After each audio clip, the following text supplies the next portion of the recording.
within it. Okay. So most things we're going to encounter physiologically are going to fall into that latter category. Okay, so all the ions are charged; they're not going through. Molecules like glucose, not charged, but they're polar, right? And they're not going to get through without other means. Okay? So this is sort of where the proteins step in. Okay, so the proteins come to the rescue in a way and allow certain things to get through the membrane. Okay, so proteins in particular will assist in the transport of things that are not going to be able to pass directly through the lipid bilayer. Okay? So in general categories, we're talking about charged things and large polar things. Okay? One of the ways they do this is by forming channels. Okay? So a channel is a way of allowing something to pass through the cell membrane in an unchecked manner. Okay? Unchecked meaning that it follows the laws of diffusion. Okay? So if we have a channel that allows chloride to pass freely through the cell membrane, it will. Okay? And everything about that molecule moving through the cell membrane will follow the laws that we've talked about of diffusion. Okay? There are some caveats. When we're talking about moving charged particles, when they move across the cell membrane, they bring with them a charge, right? And if we're moving negative ions into the cell, that accumulation of negative charges could have an electrical effect, right? So it might make it harder for negative charges to continue to move in. Okay? And we talked about, in 252, you've learned about this as a membrane potential, right? Whenever there's a separation of charge at the cell membrane. Okay, so that's something that's going to interfere with diffusion. But in principle, when we're talking about channels, channels are a way of getting things into the cell or out of the cell that aren't going to fit through the lipid bilayer because of their polarity or charge. Okay. All right. So another thing that we do is that we have a transport system. And again, this is proteins, but instead of allowing things to pass through unchecked and following the laws of diffusion exactly, we have a difference. Something's a little bit different here. Okay? And when we think about facilitated diffusion as one type of mediated transport, okay, there's other types, right? There's active transport, okay, and facilitated diffusion, different types of active transport. But what these all have in common as forms of mediated transport is that there is a little pocket, a little binding region in the membrane protein. Okay, you can see that illustrated here on the left side, a little purple channel, or a little purple transporter, it's got a little pocket, okay? When we have mediated transport of some variety, we no longer follow the rules of diffusion exactly, okay? So if we're just looking at the basic distinction, a channel lets things flow through. Facilitated diffusion as a type of mediated transport, there's a binding that happens, okay? There's a stickiness of the molecule to the membrane protein, okay? So if we've got that little stickiness, that little pocket where binding can take place, we have a biochemical phenomena called saturation that can occur, okay? So what does it mean? Anybody know? Biochemistry people, you know what I'm talking about? Your buddies here? Peers. What does it mean for a protein generally to be saturated with the substances binding? Or what might it mean in this context? Yeah. The binding side of the proteins. Yeah, we could have lots and lots of these proteins here as facilitated diffusion transporters, and we might have this huge gradient of molecules trying to get in. But if they all have to bind that little pocket, they can all be filled. There is a possibility for all of those little pockets to get filled. Okay, and so as the concentration gradient increases, there comes a point where you can't increase the rate of diffusion any further. Okay? And that's the characteristic of mediated transport, because there's a binding reaction that takes place. It might be just a simple ionic association, but nonetheless, there's a saturation that can occur. Okay? So facilitated diffusion, let's define this. This is a way of transporting substances, a type of mediated transport. There's a binding of the substance to the transporter, okay?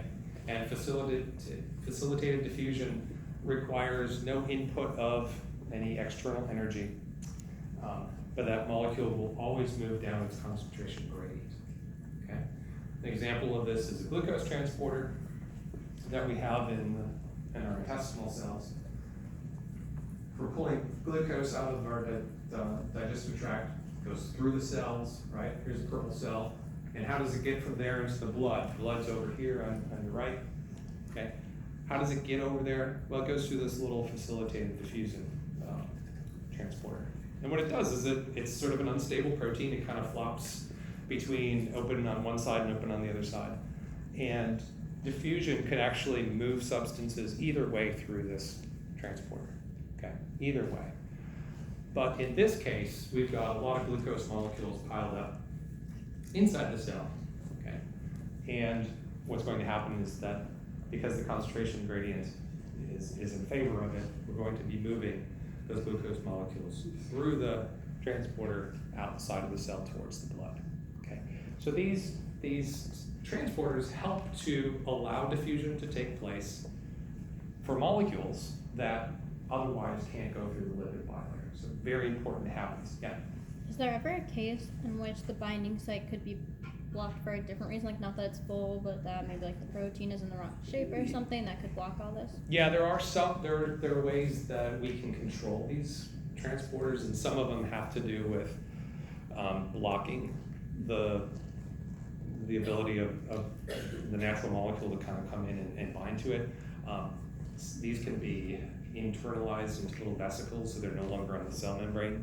There's ways of regulating these so they're not simply completely unchecked. Like a channel, there are ways to control them, but as long as they're in the cell membrane like this, typically things can move through them. Okay. So active transport, you've all heard of this, right? And this is another form of mediated transport. You've seen this in multiple courses by now, I'm sure.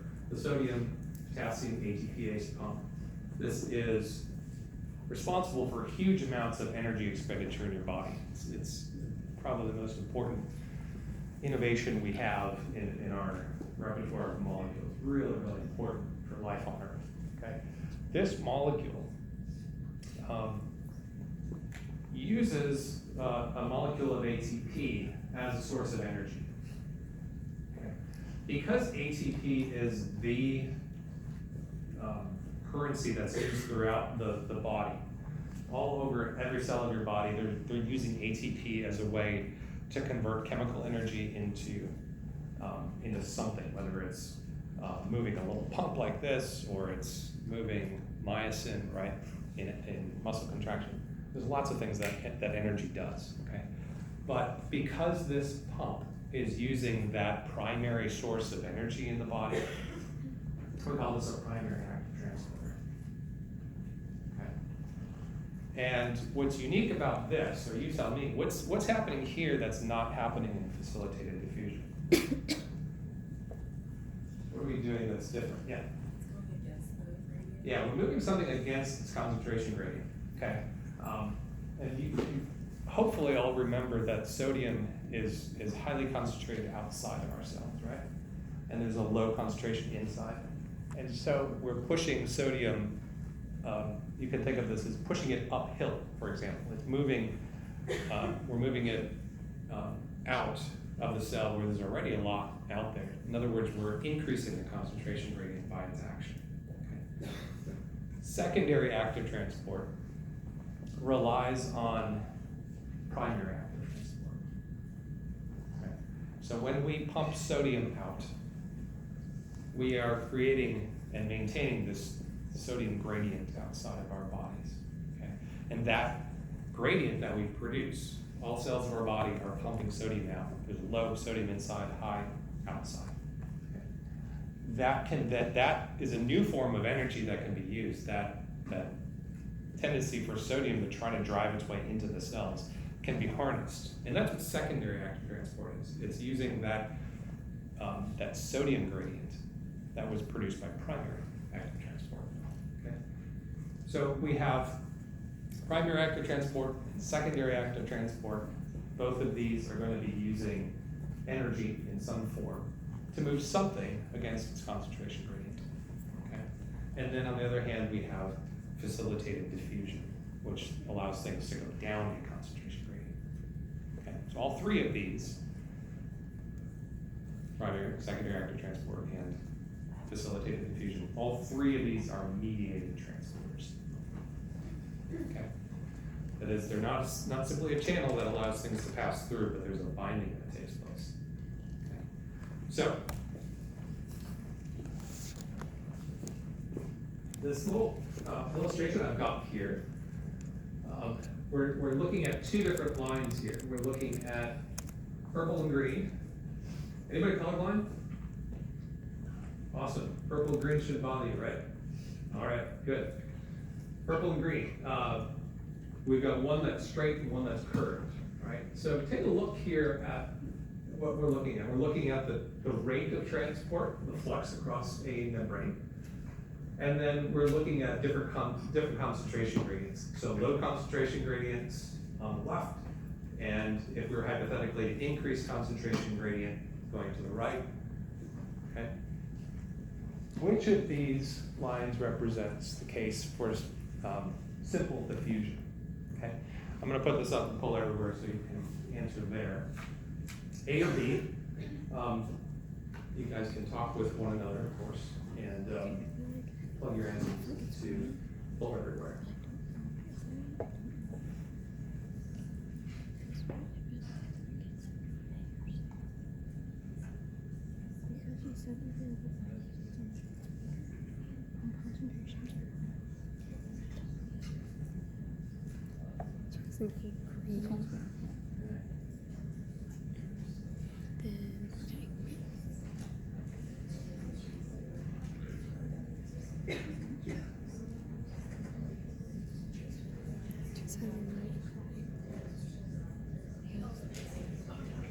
See, the issue would be that there could be, I mean, if there's not a high concentration, then they can always find it. Like if there's like only one, Yeah. it wouldn't be a difference. But if the concentration is high, eventually they're going to be binding sites will be filled. Yes. See, because of Schindler, I always like such a question. I know. I need to like do the true false for each one. You want to do it on my paper so we can. The variable binding sites. True is word. All right, anybody need more time? How do you? Okay, let's see how you get it. How do you answer the second one? Yes. All right. 57. We better change that. Why the green line? Good job, changing. Why the green line? Somebody tell me why the green line is simple diffusion. Yeah. I guess I was looking at it by like it's an unchecked manner, so it just continually goes through, so it's going to stay constant. There's no binding sites needed. You can just continue to go through, Right. so the slope would stay consistent. Okay. Yeah. So we're talking about moving something through the cell membrane. There's no binding that has to take place for the mediated transporter, right? So absolutely. But even if you increase the concentration gradient to ridiculous levels, you're still going to get this linear relationship, right? The greater the concentration gradient, the greater the rate of diffusion. Okay, that's that simple proportional relationship we talked about. What's happening with the purple line? Yeah.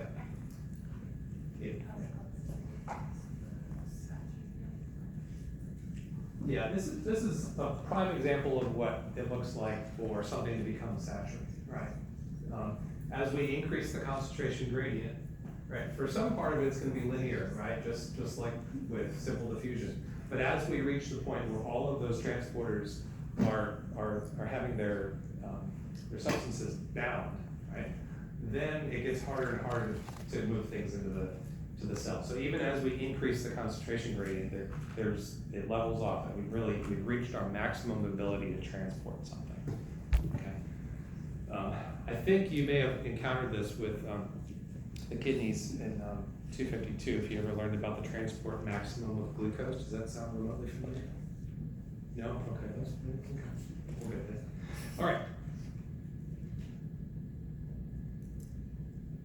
All right, so we don't need to number this one, we've already done that. Okay. Okay. So, come on. One thing you learn about me is I'm impatient.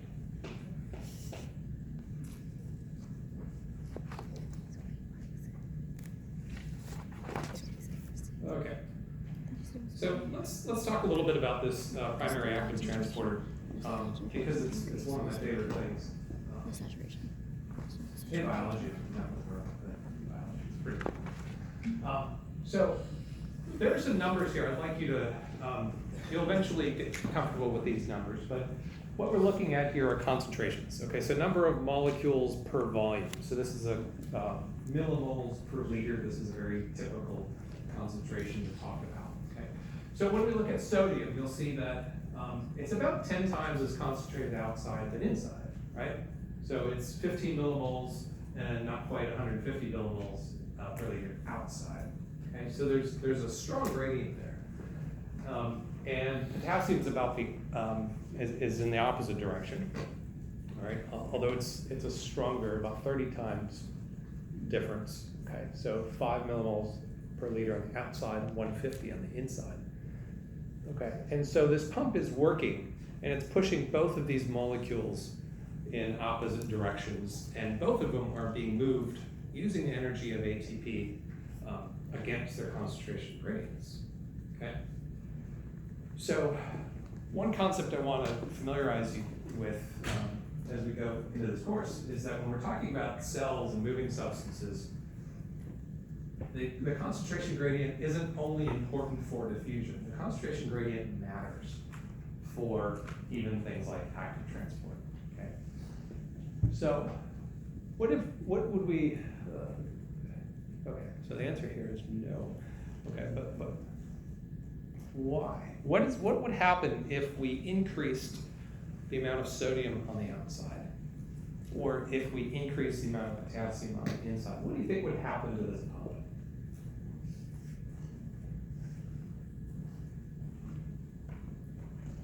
What do you think would happen? Yeah, just take a guess if you, yeah.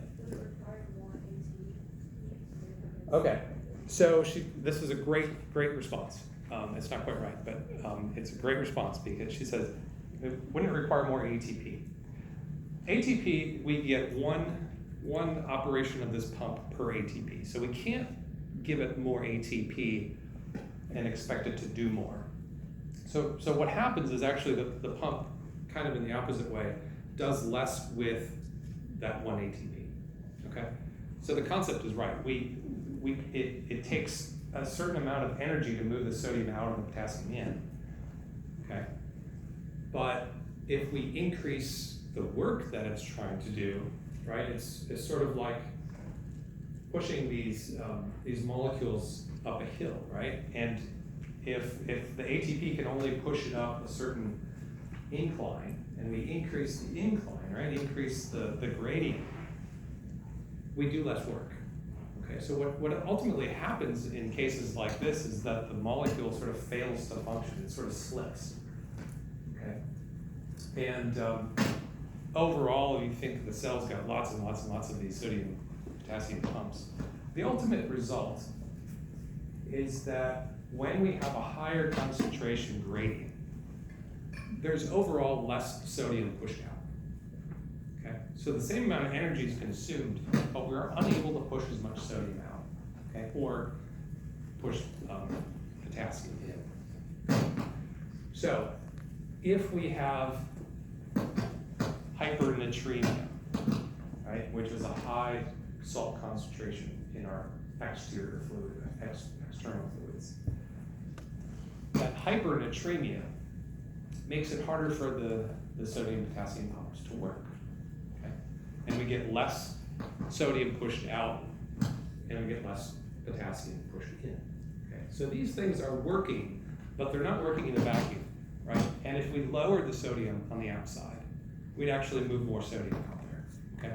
So there's these pumps are working with a unit of energy, the ATP molecule, and they can actually do a little bit more work or a little less work depending on the gradient that they're pushing against. Okay? So all of these mediated transporter functions are going to function in a way that's dependent upon the concentration of ions that they're moving, okay, or molecules.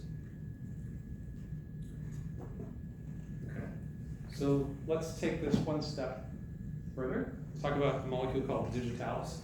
You ever see these things growing around in gardens? Not this time of year. They're called foxgloves. Don't eat them. They contain digitalis, which is a toxin or a medicine, depending on your perspective. It used to be used in people with cardiac problems, but not so much anymore. What it does, digitalis, is that this is a specific inhibitor of the sodium potassium ATPase pump. So it makes its way into the body and it has a small effect if we're talking about pharmaceutical help, right? Or a big effect if we're trying to kill somebody. Don't do that. We're moving these molecules into the cells and they actually slow down or block the activities of the sodium potassium pump, okay? So what would happen here in the case of a cardiac muscle cell, the purple blob here, okay? So what would happen to the calcium concentration in our cells as a result? Okay? So calcium has nothing to do with the sodium potassium pump, right? But calcium is going to be affected. Why? Yeah. It uses a secondary transport molecule, which depends on the already existing sodium gradient. Perfect. Okay, we've got a secondary transporter on the left here. This is a sodium calcium counter transporter or antiporter, we could call it. Okay, this is a secondary active transporter. It's using the gradient of sodium. Sodium is high on the outside, low on the inside. It's using that sodium gradient to push calcium out of the cardiac muscle cell. Okay, so if we affect the primary active transporter, we're going to have less sodium on the outside of our cells. We're going to have more on the inside of our cells. Okay? And you see how that would affect the secondary transporter, right? So this is why we call them secondary transporters. Their activity depends upon the primary one working properly. Okay? So even though we have all kinds of transporters throughout the body, many of them are in a way dependent upon the activities of one another. Okay? So we're going to have less intracellular, or we're going to have more intracellular calcium, right? Because we're going to be unable to get rid of it. What's going to be the consequence to a cardiac muscle cell if there's more calcium inside of it? Anybody know? Take a guess. What does calcium do in your heart cells? Stimulates contraction, right? So what would happen to your contraction of your heart with this pharmaceutical? You get stronger, okay? So you'd actually increase the contractility of your heart. That's good, right? If you have a problem with not enough contractility, okay? All right, so there's a bunch of different ions that I'd like you to work on and remember. Why is this making the noise it's making? Hold still, let's see. These molecules, these ions here, I'd like you to begin to commit these to memory. Some of these you'll have to know. So sodium and potassium, I'd like you to memorize those numbers, okay? These are our typical numbers, average numbers, normal numbers, okay? The others here, I'd like you to be familiar with at least the difference across the intracellular and extracellular boundaries, okay? So you should absolutely be aware that there's more calcium outside of your cells than inside. Okay, bicarbonate there at the bottom, much more inside than outside. These types of things, okay? But sodium and potassium, you gotta know this, okay? That's fundamental. And the numbers are actually very important clinically, so whenever there's a blood test, you're gonna be seeing these numbers in the future, and you should get a sense of what a normal value looks like, okay? But why do we have these differences? What's happening in the body that explains why we have the differences here that we do?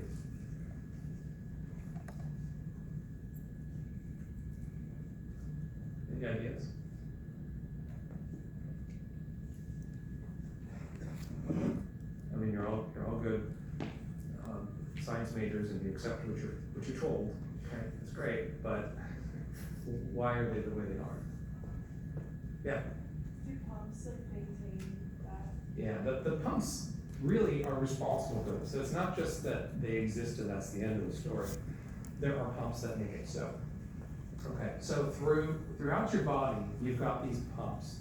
And you've learned about this in 252, probably in the context of the nervous system, that we've got sodium pumps and potassium pumps, right? So there's a sodium potassium ATPase, okay? But it's in every cell of your body, okay? So assume that whatever happens to these pumps is gonna happen all over the body, okay? If we're talking about digitalis, for example, okay? Every cell of your body's got a sodium potassium pump. There's a thing called a plasma membrane calcium ATPase found in most cells of your body, okay, PMCA. And this is what keeps calcium high outside. Okay, we've got some leak channels, and leak channels on the surface of it might give you the sense that, there's gonna be no diffusion gradient, but in fact, because of electrical properties of cells, they're gonna distribute in a certain way. Okay, we'll get into that a little bit further. But the actions of these things and their electrical effects in every cell of your body explains a lot of what you see here, okay? And there are some other transporters that I haven't shown you that explain what's going on with some of the other things here, but generally I want you to internalize that these are the major channels and pumps that are found in nearly every cell of your body, okay? And these are what have the effects that explain why we have the ion composition that we do in the body, okay? Why do we have these though? Okay, what's the purpose? Why bother making any changes or maintaining these differences in the body? What's the purpose of these ions being distributed differently? Yeah. So, what do you mean by that? Can you elaborate?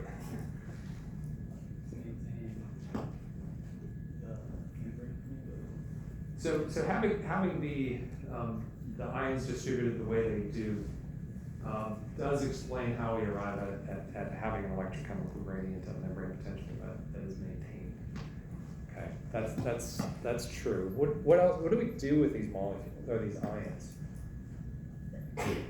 They don't just sit out there in space, right? What's happening with them?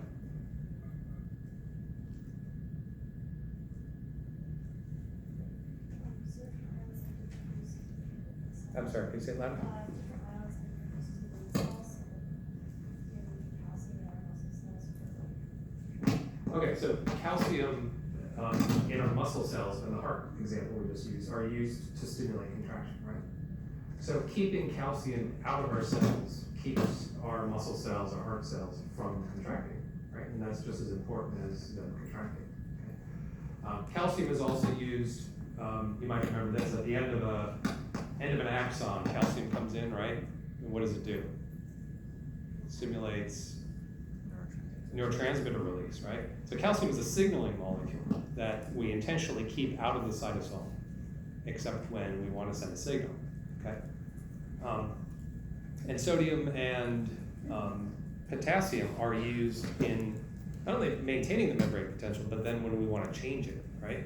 if we want to have an action potential, that is propagated because we are able to manipulate the position of those ions, right? Which we couldn't do if everything was equal across the membranes.